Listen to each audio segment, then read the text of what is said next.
The wooden spoon slipped from my hand and hit the tile with a sharp crack.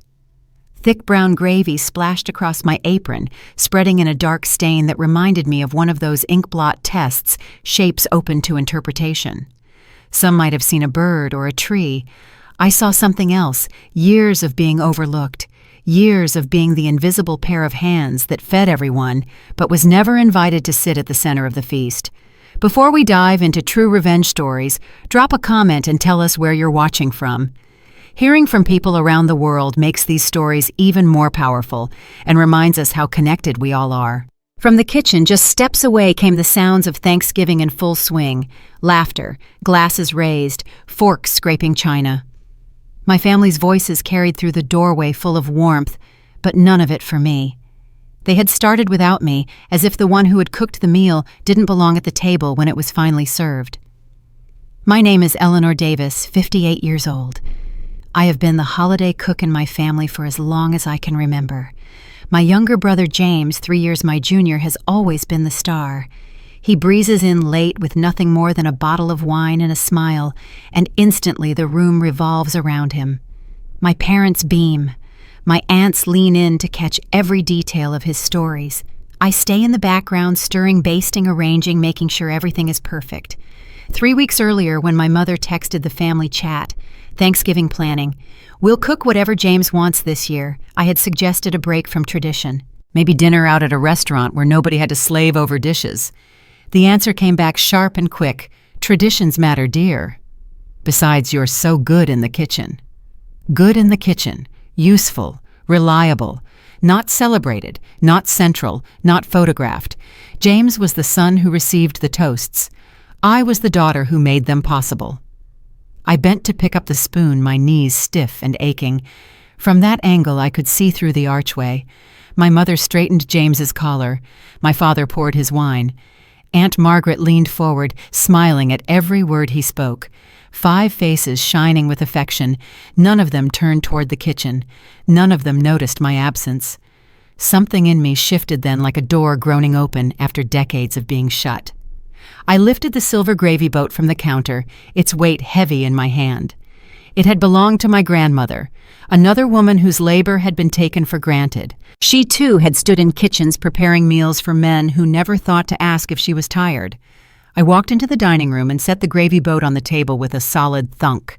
Heads turned briefly, then drifted back to James. My mother, without looking at me, said lightly, "Eleanor, could you bring some more ice for your brother's drink?" The request was casual, automatic, spoken the way one might ask a waitress for water. My hands trembled, but not from exhaustion, from something sharper, something braver. "No," I said. The single word landed in the room like shattered glass. James froze mid-sentence. My mother blinked, her practiced smile faltering. My father's brow darkened as he set down his fork. "I'm sorry," my mother asked, as if she hadn't heard me correctly. I said no. My voice was steady, more than I expected.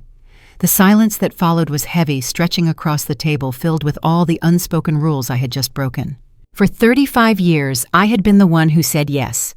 Yes, I'll cook. Yes, I'll serve.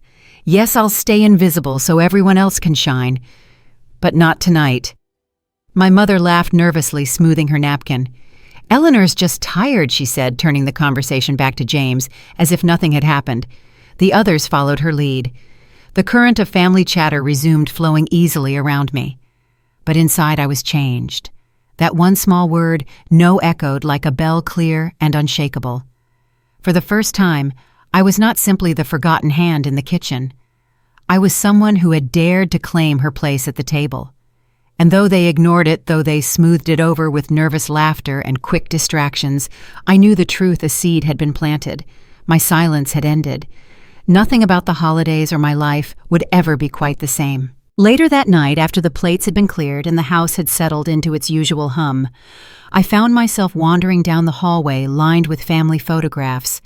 The frames stretched from floor to ceiling, golden rectangles that told the story of the Davis family, or rather the story they wanted to tell.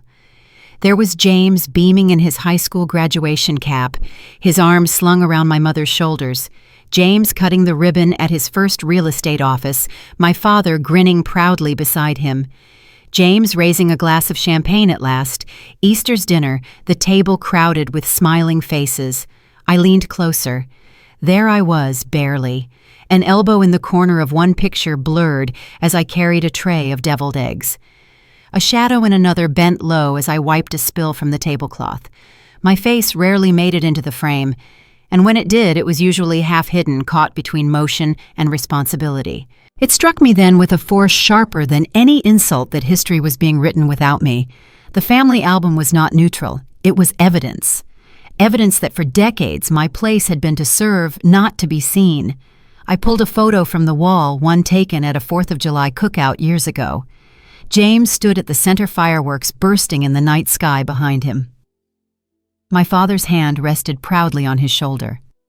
I was there too, though you had to look hard to find me stooping in the background over the grill flipping burgers for a crowd that had already forgotten who fed them. I remembered that day, the smoke stinging my eyes, the sweat dampening my hair as I worked the grill alone. I had bought the patties, chopped the onions, carried out the buns, and when the fireworks began, I had stayed behind to scrub grease from the pans. But here, frozen forever on glossy paper, none of that mattered. All that remained was James at the center lit by sparklers, as though he alone carried the holiday. I slid the photo back into its frame, my fingers trembling. For years I had comforted myself with a quiet hope.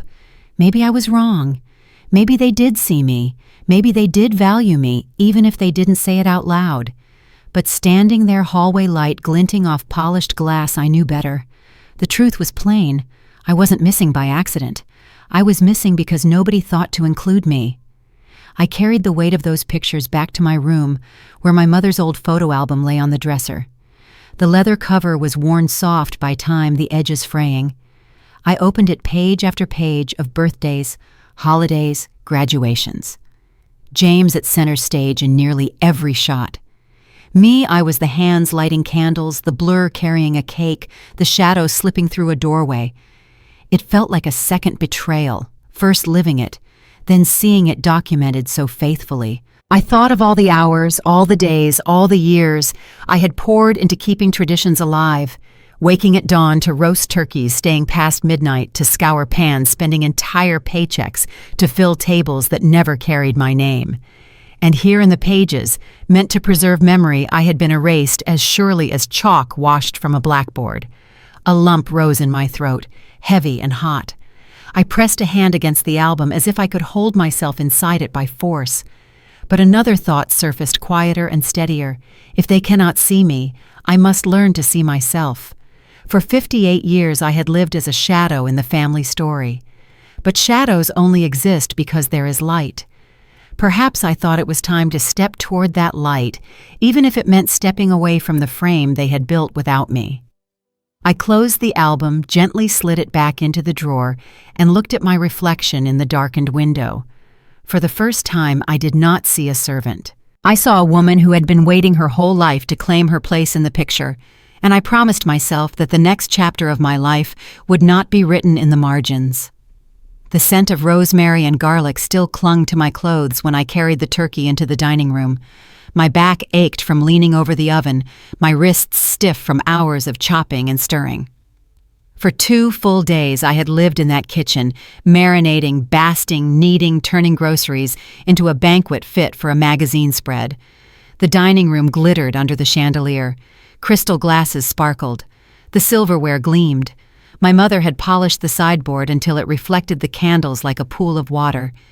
Everything was perfect, or at least it looked that way. As I set the turkey on the table, my father raised his glass. A toast, he announced, his voice booming with cheer. To James, our glue, our pride, the one who brings this family together. The words hit me like a slap. I stood frozen with the carving knife in hand, my reflection trembling in its blade. James leaned back in his chair, his smile spreading like butter on warm bread, soaking up every drop of admiration. For a moment, no one else existed. Not the woman who had risen before dawn to put that bird in the oven. Not the one who had peeled potatoes until her fingers cramped. Not the daughter who had stood unseen behind every holiday table for 35 years. To James, they echoed glasses, clinking laughter spilling into the air. I felt my throat tighten, the sting of tears pressing behind my eyes. I swallowed hard, forcing the lump down like a bitter pill. My mother's eyes flicked toward me only long enough to say, "Eleanor, make sure there's enough gravy for everyone." Then her attention returned to James, as though I were no more than another utensil in her drawer. It was betrayal, though not the kind that comes with slammed doors or sharp words. This betrayal was quieter, deeper, like a knife sliding in without sound, leaving only the cold realization that love in this house was conditional. Conditional on being useful, conditional on disappearing. I carved the turkey in silence, the blade sliding through tender meat, each slice a reminder of how easily I could be cut away from the story of my own family. James launched into a tale about closing on a new property in Tampa, my father nodding proudly at every detail. My mother laughed at all the right places, her hand resting lightly on his arm. No one asked how I was. No one mentioned the hours I had given. No one even noticed that I hadn't sat down yet. The room blurred as if I were looking at it through water. I wanted to scream, to pound the table, to demand, when will it ever be enough?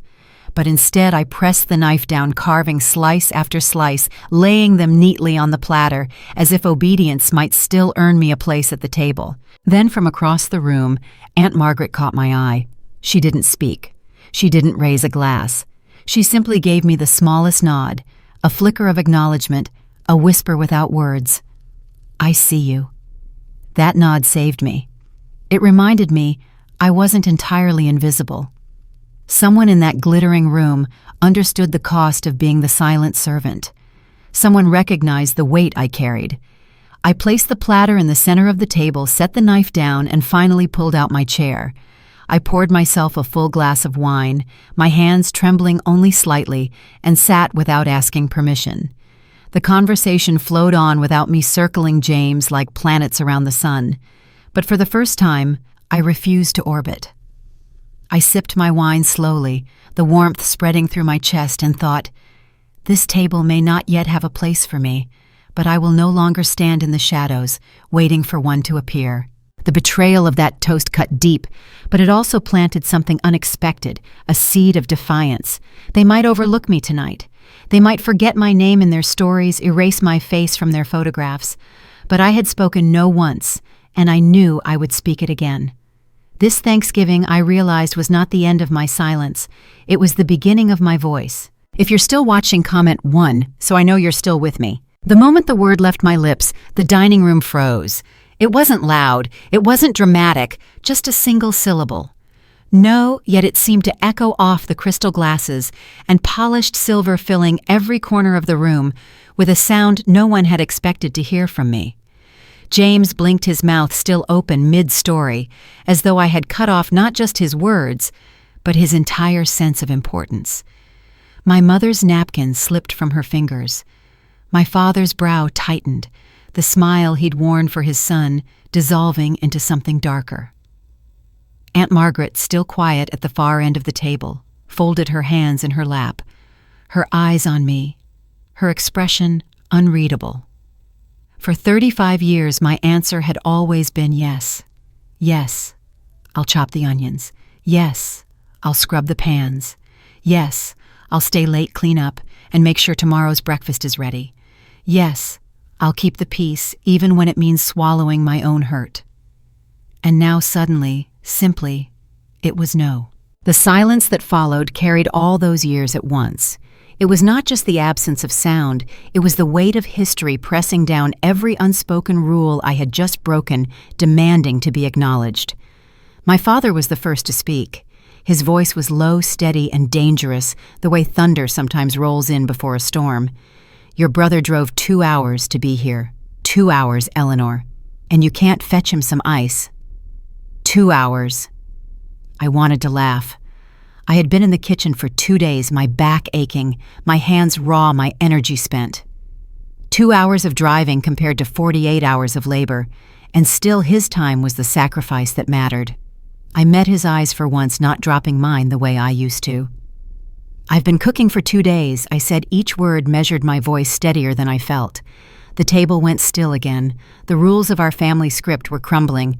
I was supposed to bow my head, apologize, and scurry off. Instead, I sat down. I reached for the wine and poured myself a glass, filling it nearly to the brim. The act felt almost scandalous, as if I had claimed a right I'd been denied for decades. My mother laughed softly, the sound brittle strained. "Eleanor's just tired," she told the table, smoothing her napkin with unnecessary precision. "The turkey is exceptional this year, isn't it, James?" And just like that, the curtain fell. The scene reset. James cleared his throat, picking up where he had left off in his story about golf and clients. The others leaned in again, eager to let the awkward moment pass. Conversation flowed once more, circling back to the golden sun, leaving me on the margins. But I knew deep inside that something irreversible had happened, that no still vibrated through me, a quiet rebellion I could not take back. For the first time, I felt the fragile thread of belonging stretch thin, as if it might snap at any moment. And yet, for all the risk, I also felt stronger than I had in years. I sipped my wine slowly, letting the warmth spread through my chest, and looked around the table. My family acted as though nothing had happened, but their eyes avoided mine. Even James, usually so smug in his spotlight, seemed uneasy, his laughter a little too loud, his gestures a little too big. It was a small crack in the wall they had built around me, but it was a crack nonetheless. Across the table, Aunt Margaret caught my gaze again. This time her nod was firmer, a whisper of solidarity. It was as if she were telling me, "You are not wrong, you are not alone." And in that silent exchange I understood something vital. They could ignore me, dismiss me, even punish me for daring to step out of my role, but they could no longer pretend I was content to remain unseen. The heavy silence of 35 years had been broken, and even as the chatter resumed around me, even as the spotlight returned to James, I held on to that truth like a flame cupped against the wind. For the first time in my life, I had refused. And I would never forget the sound of that refusal ringing clear in the silence that followed. Later that night, after the last dish had been scraped clean and the house lay in uneasy quiet, I lingered in the kitchen. The overhead light buzzed faintly, casting long shadows across the granite counter where my mother's tablet still glowed. She had left it open, a page of Facebook updates shimmering in the dimness. I shouldn't have looked. I was never one to pry. But exhaustion and curiosity drew me forward, as though the screen itself had been waiting for me. The first post I saw stopped me cold. Excited for James's special Thanksgiving menu, can't wait to taste what my talented son planned for our family gathering. I read it twice, my pulse drumming in my ears. James's menu. My talented son. I had been the one who planned the dishes, shopped for the groceries, prepped since Tuesday morning. I had risen before dawn, bent over the oven until my back ached. Yet here to the world, my brother was the star chef. Scrolling further, the truth revealed itself with cruel precision. Photo after photo. James with a wine glass raised. James smiling between our parents. James flanked by aunts and cousins. My face appeared only in fragments, a blur in the background. A shoulder hunched as I set down a tray, the curve of my hand balancing a platter. I pressed my fingers to the glass, as if touching the images might bring me into focus. But the truth was clear in the record my family shared with the world I barely existed. It was one thing to feel forgotten in the moment, but another to see it documented, permanent, carved into the archive of our lives. For years I had told myself I was imagining it, that perhaps my role, though quiet, was cherished in ways words and pictures couldn't capture. Yet here was the proof I had been edited out of my own history. The lump in my throat grew heavier with each swipe. Christmas mornings, Easter brunches, 4th of July barbecues, James always smiling, always celebrated. Me, the elbow in the corner, the back turned toward the camera, the servant, never the daughter. I closed the tablet quickly, as though shutting it might erase the ache in my chest, but the images had already burned themselves into my memory. I leaned against the counter, the hum of the refrigerator the only sound. My whole body trembled, not from fatigue now, but from recognition. I had always suspected I was less important. Now I knew it was true. From the dining room, my mother's voice floated cheerful as ever. "Eleanor, where's the pumpkin pie?" I stared at the closed tablet, its dark screen reflecting my weary face. Then I lifted the pies, carefully arranged on the counter hours earlier, and carried them in. "Just set them on the sideboard, dear," she said without looking up. Her eyes stayed fixed on James, listening to him describe his latest real estate purchase. I stood there a moment, knife in hand, as if waiting for someone to ask me to sit, to join, to share. But no one did. Instead, Aunt Sarah leaned toward James. "I've decided you should have Grandma's china cabinet. It'll look perfect in your new house." The words struck like a hammer. The cabinet, mahogany and glass, the one I had admired since childhood, imagining my collection of depression glass gleaming behind its doors. And just like that, it was given away. Not to me, but to him. James nodded, not meeting my eyes. "Thanks, Aunt Sarah. That's generous." My father added without hesitation, "James needs it more, especially with how much he stretched himself for that new house. Mortgage rates are brutal. Your mother and I helped with the down payment, but still." The pieces clicked together, sharp and undeniable. The same parents who called me irresponsible when I bought my modest condo had quietly handed my brother money for his beach house. I cut the pie, my motions mechanical, my voice hollow. More pie, anyone. They accepted slices without thanks, their conversation flowing back to James's promotion, his boat, his golf game. And as I served silently, the truth pressed down harder than ever. My worth to them lay only in what I provided. Food, service, silence. Without those, I might as well not exist at all. But somewhere deep inside, beneath the exhaustion and sorrow, a different thought flickered, a question that refused to be ignored. What if I stopped serving? Would they even notice me then? 3 weeks passed after Thanksgiving, but the weight of that night never left me. The silence of my small condo was a strange kind of balm. No clattering pots, no voices calling from the other room, no endless lists of what still needed doing. Yet even in quiet, my mind replayed every moment, the toast to James, the photographs without me, the china cabinet I'd once dreamed of. Then one Sunday afternoon, as I folded laundry in the soft light of my living room, my phone chimed with the familiar alert of our family group text. I hesitated before opening it. My stomach tightened the way it always did when their messages appeared, as though even a screen could summon the old roles I was desperate to escape. The text glowed bright against the dark screen. "Exciting news, James is hosting Christmas at his new beach house." Everyone is thrilled. My hands went cold. Of course, his new house, his stage, another chance for him to shine. 30 seconds later, the follow-up arrived. "Just as I knew it would, Eleanor. I've made a list of your dishes. The stuffing, everyone loves your cranberry relish, those little puff pastry appetizers, and maybe your chocolate pecan pie. James mentioned how much he misses your cooking. A list. Not a request, not a question. An assignment. As if my life, my job, my exhaustion counted for nothing against James's convenience. Before I could even breathe, another message came through. "And honey, could you come early to help set up?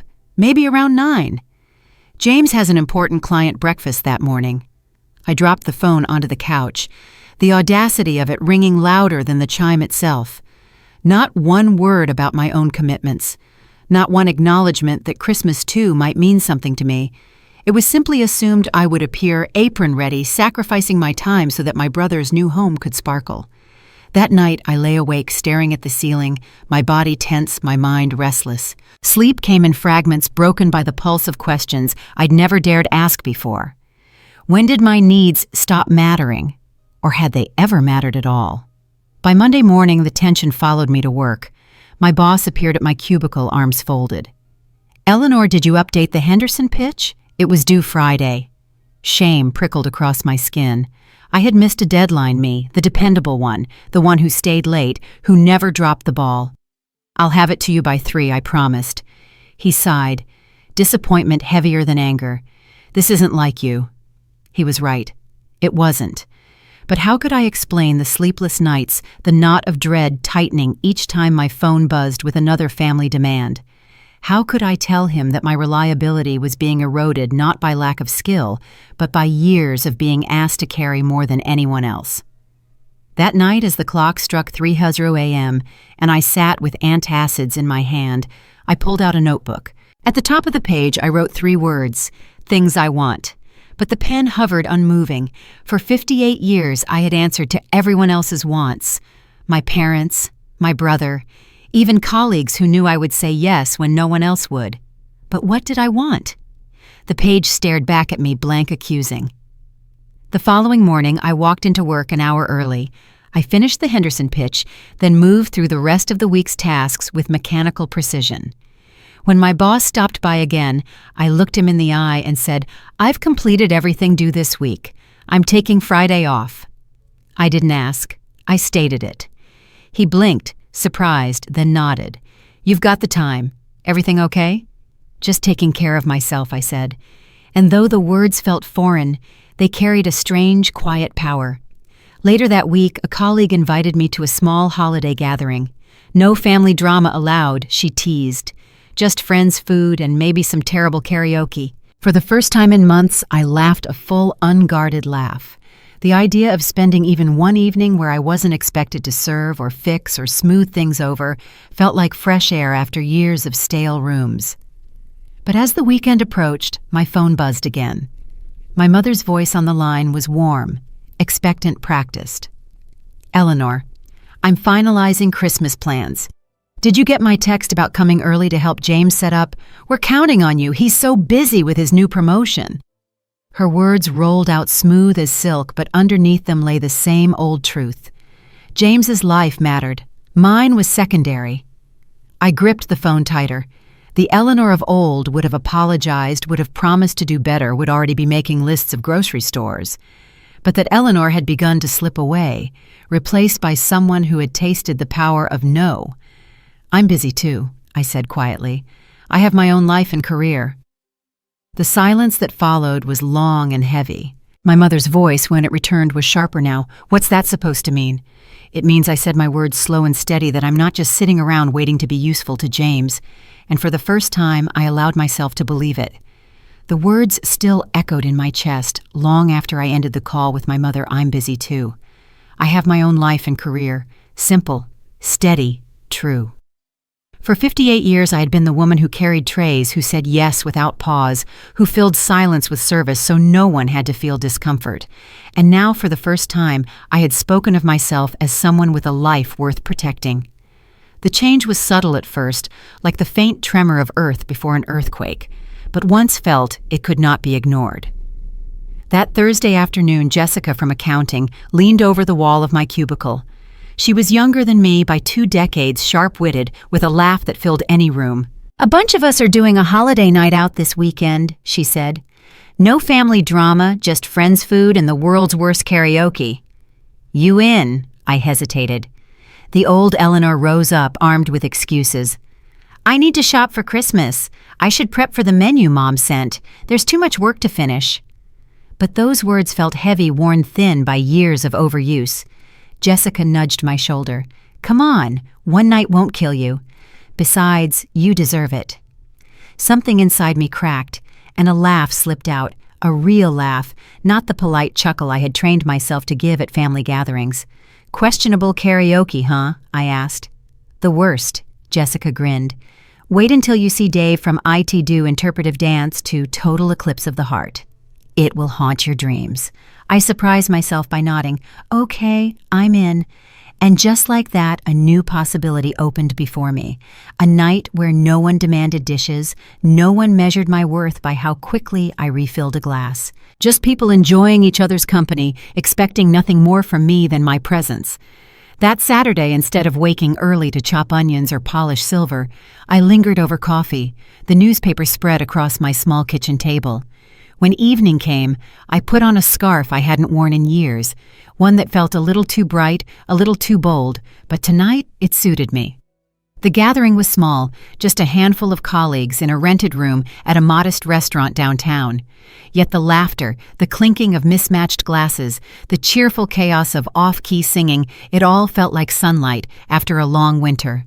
For once, I wasn't in the background. I wasn't the one arranging, fixing, cleaning. I was simply there, my hands free, my heart light. When Jessica shoved the microphone into my hand, I nearly refused. But then I remembered the word that had changed everything at Thanksgiving: no. If I could say no to being a servant, perhaps I could say yes to joy. So I sang, badly, off-key, stumbling over half the lyrics. But when the room erupted in cheers, my cheeks burned not with shame but with something sweeter belonging. That night, walking home beneath the glow of holiday lights strung across the street, I felt it, the faint stirring of a seed planted deep inside me, the seed of resistance. It wasn't loud, it wasn't dramatic, but it was alive. On Monday morning, I carried that feeling into the office. My boss stopped by my desk, surprised to find every project not only finished, but neatly stacked. "Impressive," he said, raising an eyebrow. "I've completed this week's work already," I told him. "I'll be taking Friday off." Again, I didn't ask. I stated it. And this time I didn't flinch. He nodded slowly. "All right, you've earned it." The seed pushed a little deeper into the soil of my spirit, taking root. I returned home that evening to another text from my mother, reminders about appetizers, desserts, table settings. Once her words would have sent me scrambling, fear and obligation twisting my stomach into knots. But now I set the phone aside, poured myself a glass of wine, and let the silence stretch. For the first time in decades, I didn't rush to answer. I sat at my small table, candlelight flickering, and whispered aloud, just to hear the sound of it. "My life matters too." The words filled the room, soft but certain, and for the first time I almost believed them. The phone rang on Sunday evening just as I had settled into the quiet rhythm of my condo. I almost let it go to voicemail, but the name flashing across the screen, Mom pulled at me the way it always did. Even after everything, her calls still carried the weight of duty. I pressed accept, bracing myself. "Eleanor." She began, her tone brisk, practiced. "I'm finalizing Christmas plans. Did you get my text about coming early to help James set up? We're counting on you. He's so busy with his promotion and the client breakfast that morning. Well, you know how important it is." Her words rolled out in that familiar way, smooth as polished silver.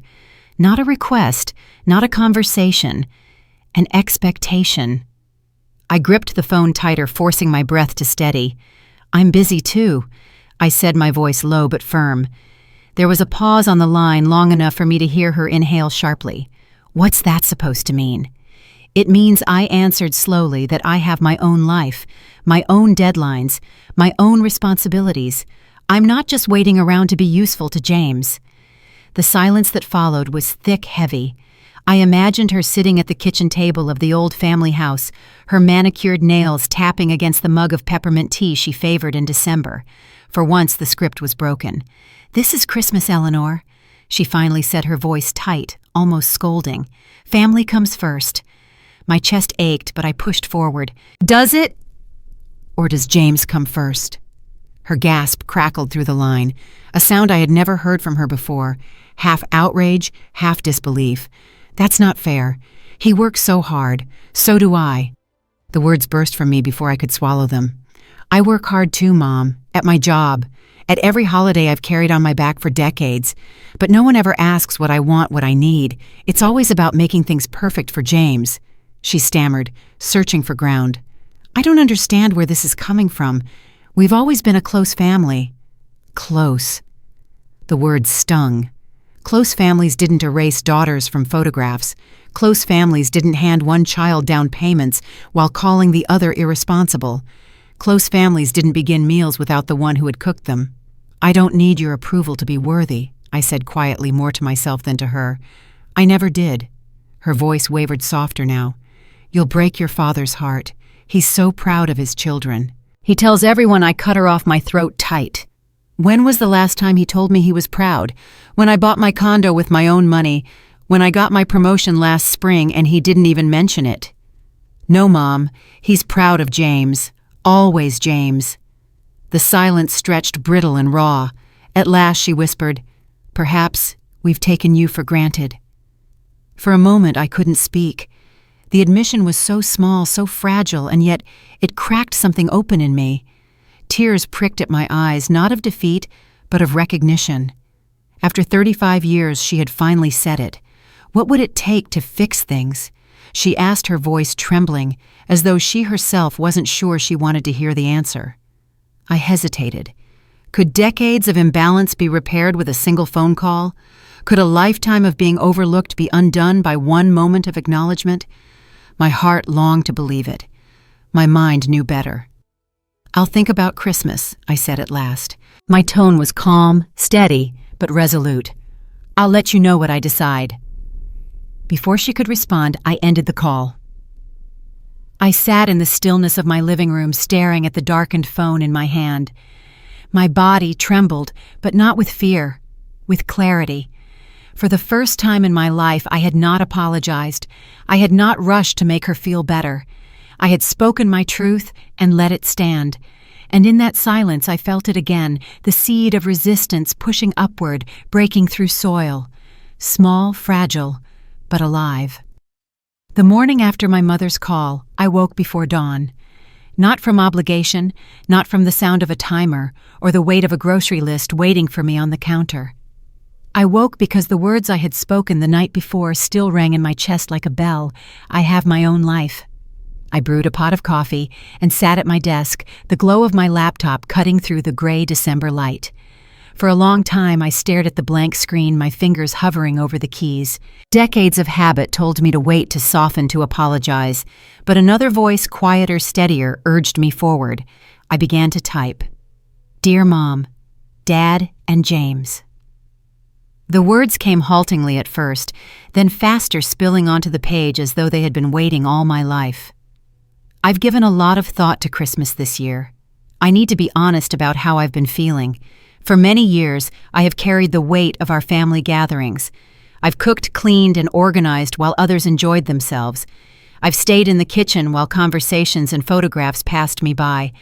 I've given my time, my energy, and my health, often at the cost of my own needs and career. And I cannot continue like this. I paused, my chest tight. My old instincts screamed at me to delete it, to water it down, to rewrite it as something gentler. But I pressed on. I won't be coming to Christmas at James's new house. This isn't about anger or punishment, it's about boundaries. I need to step back from the role I've been assigned for decades, the role of servant, rather than daughter of labor, rather than family. I need to claim time and space for myself to create traditions that nourish instead of drain me. I read it back, surprised by the calm tone. No accusations, no rage, just truth, plain and steady. I signed my name, sat back, and let the words settle. For a moment, fear rose up. What if they cut me off completely? What if I lost whatever scraps of belonging I had left? But then another thought followed, sharp and liberating. If my only place in the family requires me to disappear, is it a place worth keeping? With trembling hands, I pressed send. The email whooshed away, a simple sound for such a monumental act. I sat in the silence that followed, my heart hammering my palms damp against the wooden desk. Not long after my phone rang, the screen lit up with a name that made me smile despite everything, Aunt Margaret. "Your mother called me," she said without preamble when I answered. My stomach dropped. "I'm sorry she dragged you into this." "Don't be," her voice softened. "I just wanted you to know I support you. Whatever you decide about Christmas, it's long overdue. You've given more than your share." Tears welled in my eyes. The relief of being seen, truly seen, nearly undid me. "Thank you," I whispered. After we hung up, I sat quietly, the silence no longer heavy, but healing. For the first time, I had said no in writing. It could not be smoothed over or dismissed. It existed outside of my mother's interpretations, outside of James's charm, outside of my father's booming toasts. It was mine. That evening I lit a candle on my small kitchen table and ate a simple dinner of soup and bread. Alone, yes, but peaceful. No one called me into the kitchen. No one demanded more. The quiet hummed like a hymn. And as the flame flickered, I realized something astonishing: the world had not ended. I had said no. I had chosen myself. And still here I was, breathing whole, alive. The letter had not just been for them. It had been for me. Proof that my voice existed, that my needs were real, that I had the right to draw lines where none had been before. And in that candlelit room, I allowed myself to imagine a future not defined by obligation, but by choice. A future where holidays might look different. A future where I might finally belong, not because I served, but because I mattered. When December 24th finally arrived, I was not standing in a crowded kitchen with an apron tied around my waist. I was not basting a turkey or setting a table polished enough to impress my brother's clients. I was in Key West. The sun greeted me the way no family gathering ever had, warm, unconditionally welcoming. It touched my face as I stepped onto the sand toes sinking into the cool morning tide. The ocean stretched before me, turquoise and endless, its waves whispering a freedom I had never allowed myself to claim. Beside me, Jessica laughed as she shook out a beach towel. "Merry Christmas, Eleanor," she said, her voice light and unburdened. I smiled, the words strange on my tongue. Merry Christmas. For once, they did not mean exhaustion, performance, or being invisible. They meant this sunlight sea breeze, the company of people who wanted nothing more than my presence. Later, our small group gathered under a palm tree, strung with twinkling lights someone had draped from branch to branch. Theo, the joker of Jessica's circle, balanced a Santa hat on his head and raised a plastic cup of rum punch. To Eleanor, he announced, who finally gave herself the gift of freedom. Laughter erupted, warm and genuine. My cheeks flushed, not with the shame of being noticed, but with joy. We feasted on seafood caught that very morning, grilled snapper, coconut shrimp, key lime pie that melted sweet and tart on the tongue. No one demanded my signature dishes.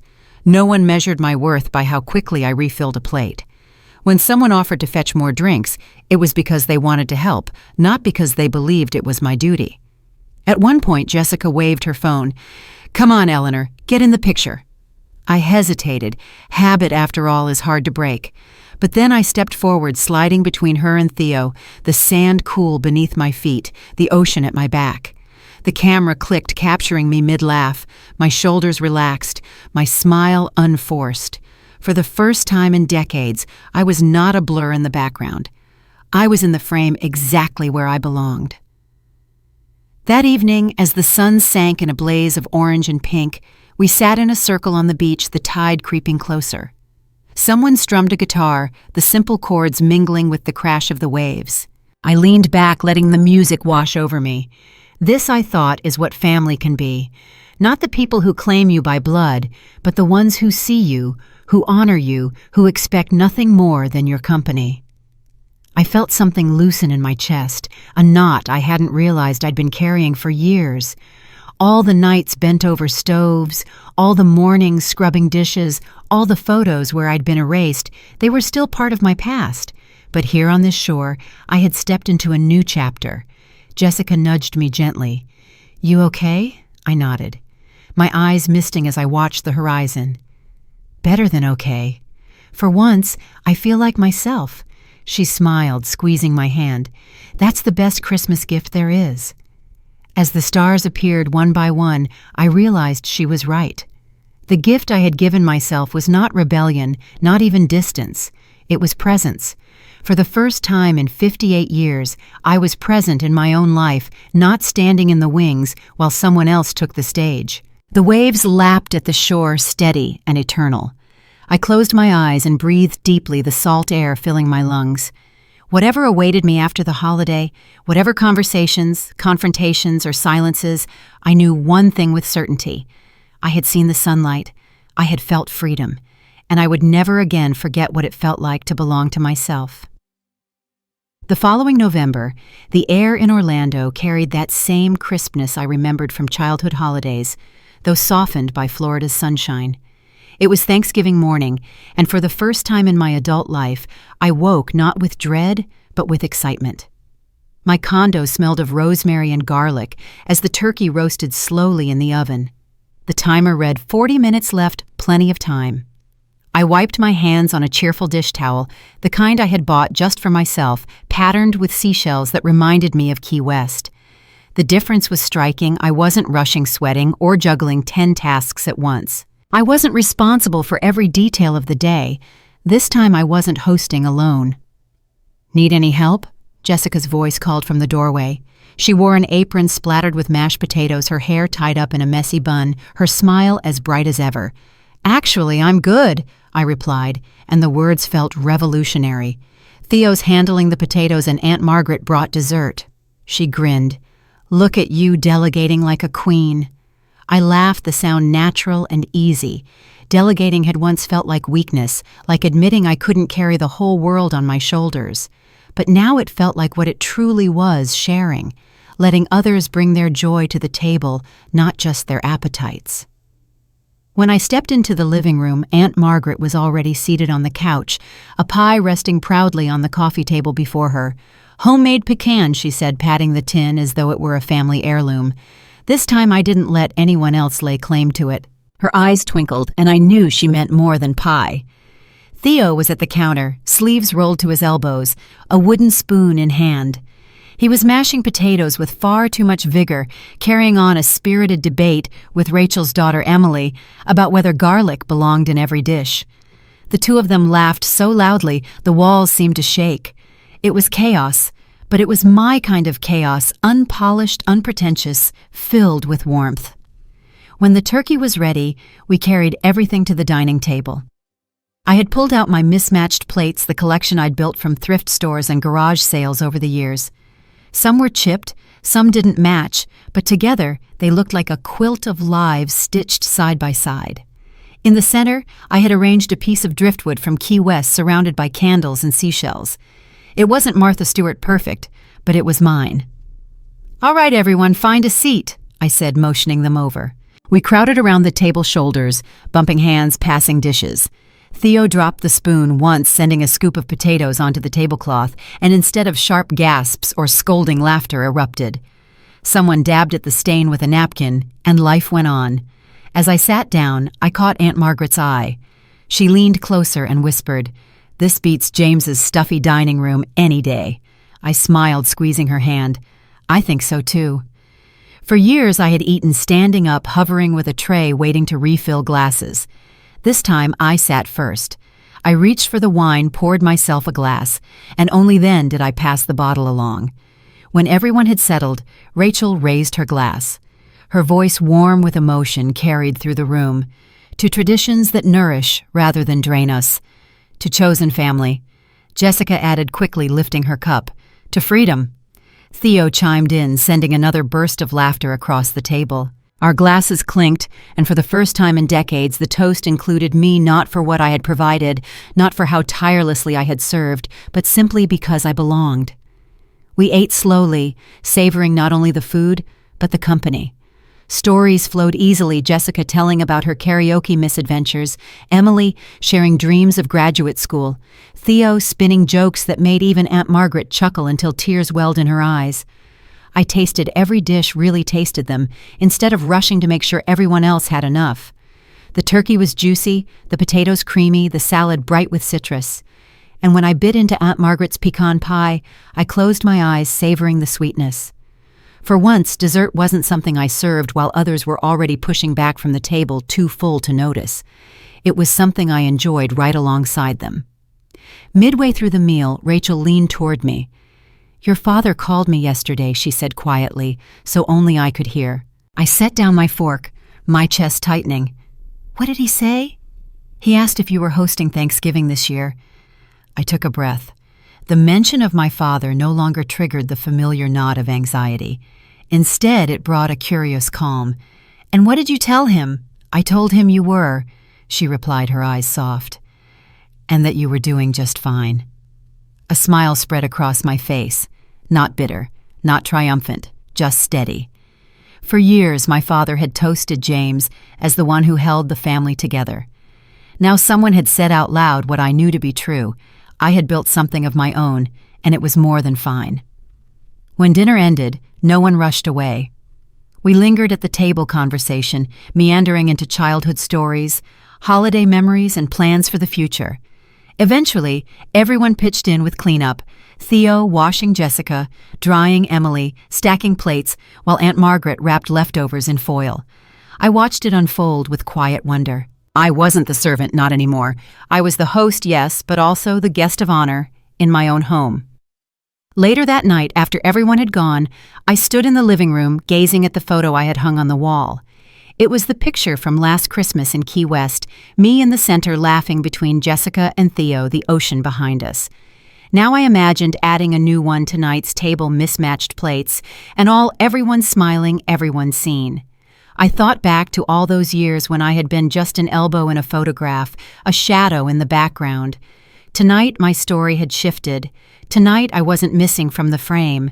I raised the last of my wine, whispering to the empty room, to chosen family, to freedom, to finally being seen. And for the first time in decades, the clink of my glass didn't echo back into silence. It rang with the fullness of a life I had claimed as my own. The phone rang on a quiet December afternoon, just 2 weeks before Christmas. I had been stringing lights across my small balcony, their glow soft against the fading sky, when the sound startled me. I glanced at the screen, Dad. He hadn't called me directly in years. Most messages had been filtered through my mother, her voice carrying both her expectations and his silence.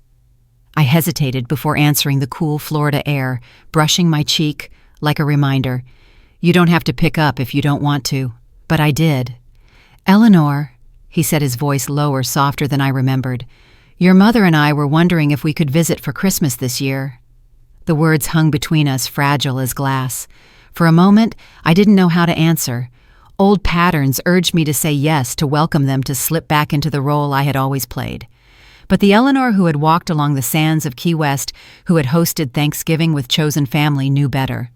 I steadied my voice. Things would have to be different, I said. We would cook together. I won't be the only one in the kitchen, and I have plans with friends on Christmas Eve. That won't change. A pause stretched across the line.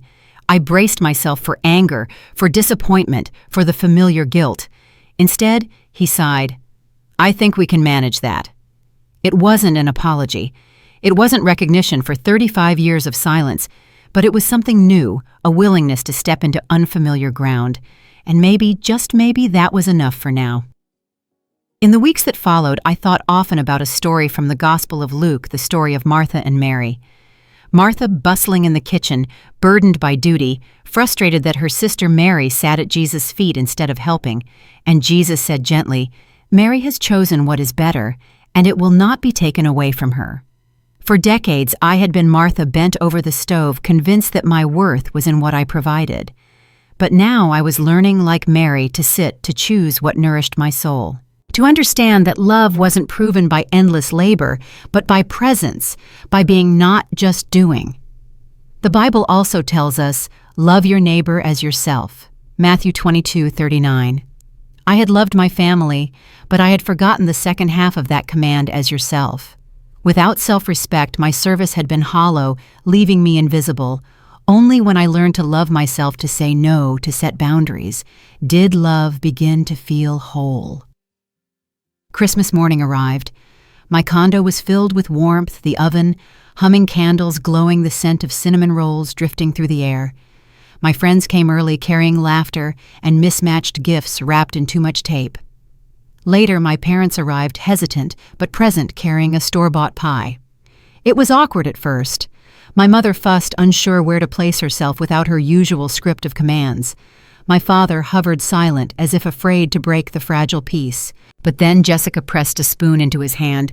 Theo cracked a joke, and soon everyone was chopping, stirring, passing dishes side by side. For the first time, I wasn't the servant in my own home. I was the host, yes, but also part of the table, part of the laughter. And as I looked around, at the mix of blood family and chosen family, I felt something I hadn't known in years: peace. Looking back now, I realize my story is not just about food or family. It is about reclaiming worth, about stepping out of the shadows and into the light God always intended for me. Some might call it rebellion. Others might call it selfishness. But I call it redemption. Because the truest form of revenge is not bitterness or cruelty, it is living well, fully, and freely. These are the true revenge stories that matter most, not tales of payback or fury, but of dignity restored, boundaries respected, and joy reclaimed. And so I ask you, the one listening, perhaps nodding quietly in your chair, have you ever been the unseen one in your family? Have you ever felt your worth reduced to what you could provide? Have you longed to step out of the background and finally be in the picture? If so, I want you to remember this: you teach people how to treat you. Saying no is not cruelty, it is clarity. Boundaries are not walls to keep others out. They are fences that protect the garden of your soul so love can grow there in peace. The Bible reminds us that Mary chose what was better. Today you can choose too. Choose rest, choose respect, choose love that includes yourself. As I set down my glass that evening, my friends and family gathered around my mismatched table. I whispered a final toast in my heart, to freedom, to chosen family, to the God who sees me even when others don't. And in that moment, I knew the story wasn't just about holidays or kitchens. It was about finally being seen by myself, by others, and by the one who had never forgotten me. And that's the end of Eleanor's journey, a woman who spent decades as the invisible servant at her own family's table until she finally chose the better part: freedom, dignity, and self-respect. Her story shows us that sometimes the most powerful true revenge stories are not about anger or payback, but about reclaiming joy and teaching others how to value us. Now, I'd love to hear from you. Have you ever had to set tough boundaries with family or friends? What gave you the courage to finally say no? Share your experiences in the comments. I read every single one. If this story resonated with you, remember to subscribe, and turn on notifications so you will not miss future stories of strength, resilience, and redemption. Your support truly helps this channel grow and reach more people who need to hear that their voice matters.